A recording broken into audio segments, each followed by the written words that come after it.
That's it. That's very interesting. Now we shall hear from journalist Tarek, Fatah. Good afternoon, ladies and gentlemen. Specifically, where we are supposed to brief you is about the condition of human rights in Pakistan. And unfortunately, the very nature of that state, the very basis of its existence is such that no matter what you do with it, its raison d'etre is to quell human rights. Because any nation, any society, any country that is created on the basis of a hatred towards the others will soon run out of people that it can hate or groups that it can decimate, and it will devour itself.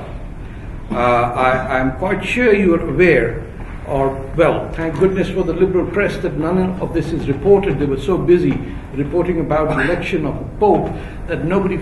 mentioned that about 100 Pakistani Christian homes were destroyed while the cardinals were sitting in their close quarters trying to elect a pope. It seems the lives of ordinary Christians in Pakistan, whether they are Punjabis or Pakistanis or Sindhis or the Baloch, doesn't really matter, because in the course of 65 years, these Christians have been decimated to a level where none of them can seek a future other than as sanitation workers. And to destroy an entire neighborhood without the Western world or the UNHRC or any agency ever raising a finger at this genocide, that suggests that it is not just the Baloch people that are being subjugated to tyranny. The Baloch people and Baluchistan are an epitome of what the state of Pakistan, or what I would suggest is what is left of the state of Pakistan, because Pakistan actually is Bangladesh, because it seceded in 1971, so the state of Pakistan actually does not exist. The state that was created due to the 1947 Indian Independence Act, that simply does not exist.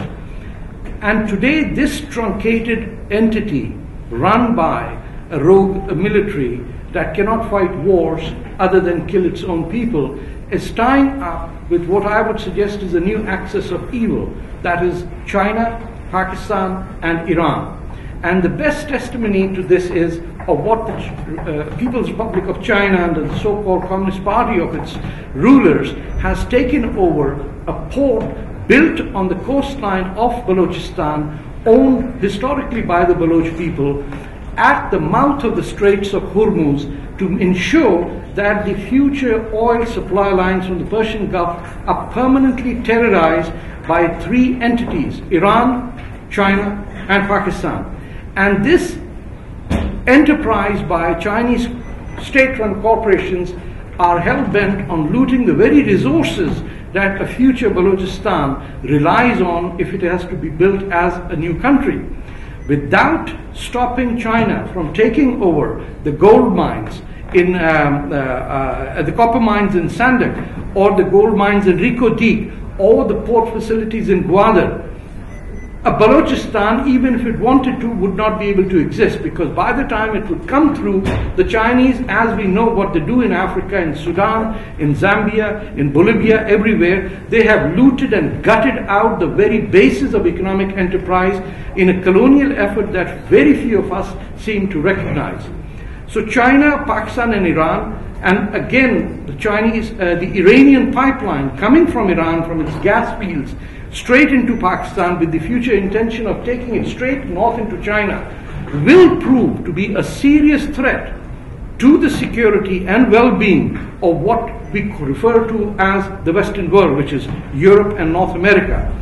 If the politicians and the agencies, the intelligentsia and the journalists that inhabit the Western world are blind to what is happening over there and are simply focused on issues that are convenient, then, ladies and gentlemen, as someone who's a student of politics over there, I can assure you, we are waiting for a catastrophe to unfold. And what is happening to the Baloch people as they are being decimated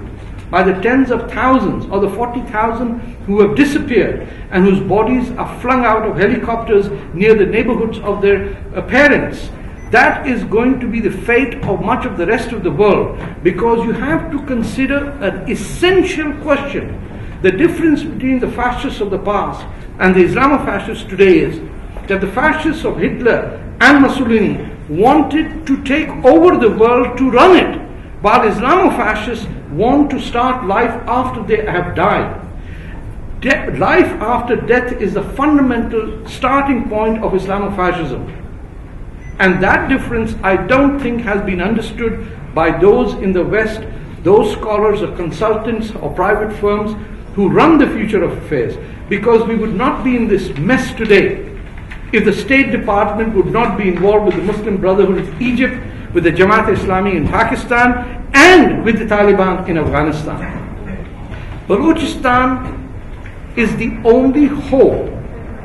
the Western world or the civilized world or those who have inherited 400 years of enlightenment and renaissance and reformation, Baluchistan is your only hope to break apart this evil construct that is linking together those who wish to bring death to human civilization so they can go to a paradise where they promise that life will be eternal. And this may sound quaint to the ears of many observers, but this is the reality of the Islamic terrorists that inhabit in Iran, in Saudi Arabia and in Pakistan, and are represented at this forum by the Organization of Islamic Countries. So I will conclude by suggesting to you that if there is anyone who thinks that there can be human rights in a reformed Pakistan, they are dreaming in technicolor, because the very essence of the existence of the state of Pakistan is to destroy the other. And when all other fails, when everyone else, the Hindus, the Sikhs, the Ahmadiyyas, the Christians, the Shias, the Hazaras, the Baloch are killed, this state will kill itself. And you cannot simply look away, because this is the only rogue state that has 200 nuclear arms under its wing. And as Mehran Baloch suggested, it is not that these arms will fall into the wrong hands. The fact is, these nuclear arms are in the wrong hands. A collapse in Pakistan that is unchecked will ensure that the wrong people who have these nuclear arms will have the facility to utilize them in tactical warfare. And that is a very dangerous future that I present to you. Thank you very much.